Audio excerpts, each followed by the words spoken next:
Assalamualaikum warahmatullahi wabarakatuh.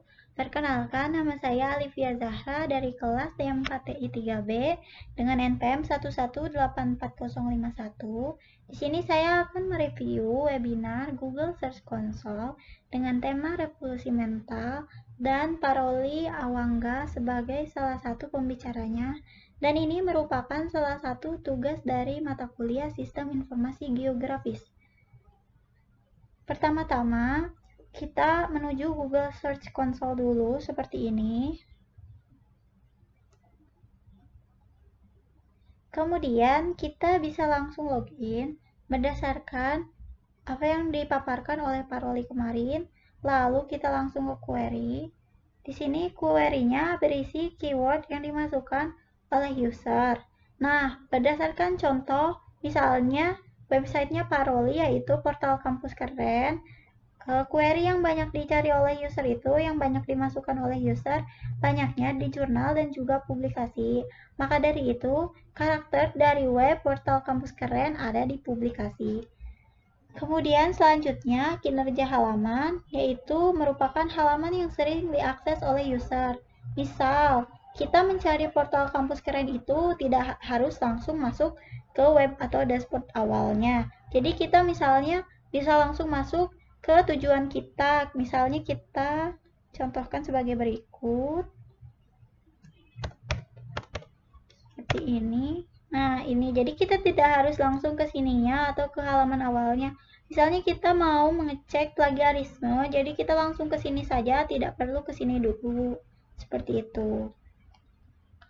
Kemudian kinerja negara. Jadi daftar negara yang sering diakses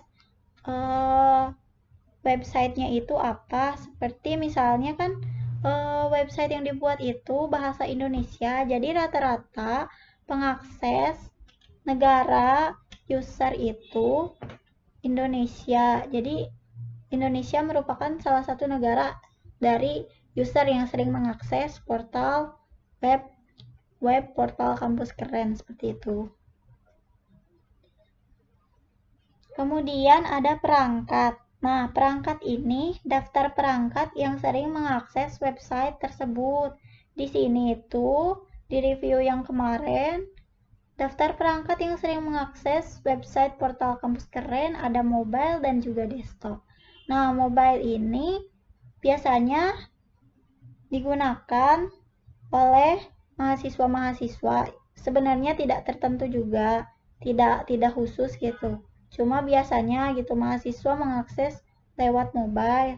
Nah, makanya dari itu portal web kampus keren ini harus bersifat mobile friendly karena yang biasanya mengakses itu mengakses melewati mobile.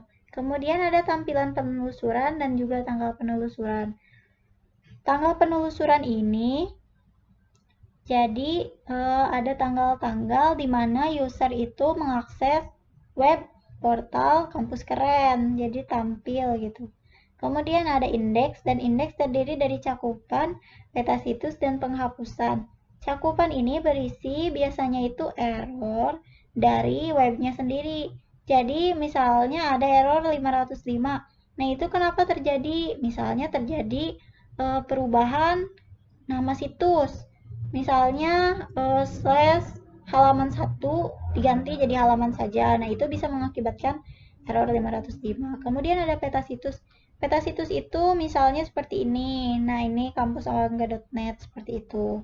Kemudian ada penghapusan, lalu ada penyempurnaan. Penyempurnaan terdiri dari data web inti, kebergunaan seluler, dan breadcrumb. Nah, kemudian ada page speed insight. Nah, ini page speed itu merupakan penilaian terhadap website. Penilaian terhadap website portal kampus keren ini, insight-nya itu sebanyak 94. Sedangkan 9 ke atas itu website yang termasuk baik untuk user, misalnya berguna gitu untuk user seperti itu. Kemudian ada kebergunaan seluler. Maksudnya ini cara kerja websitenya di perangkat seluler. Nah, kemarin itu ada penilaian kenapa harus mobile friendly, karena biar enak digunakan oleh perangkat mobile. Sedangkan kemarin itu menunya terlalu kecil menurut si Google Search Console ini. Kemudian ada breadcrumb, yaitu navigasi atau penunjuk supaya kita itu tidak tersesat di websitenya. Misalnya kita ada di situs plagiarisme, nanti itu tuh ada informasinya. Atau misalnya kita lagi di mana gitu, kita mau kembali ke halaman awal, bingung. Nah, tidak usah bingung, kita langsung back saja gitu. Klik tombol back, nanti kita kembali ke halaman awal, jadi kita tidak tersesat di dalam websitenya dan tidak bingung mau ngapain, mau kemana, seperti itu. Kemudian ada juga fitur menambahkan situs baru. Mungkin hanya itu saja yang dapat saya sampaikan. Kurang lebihnya mohon dimaafkan. Wabillahi taufik wal hidayah. Wassalamualaikum warahmatullahi wabarakatuh.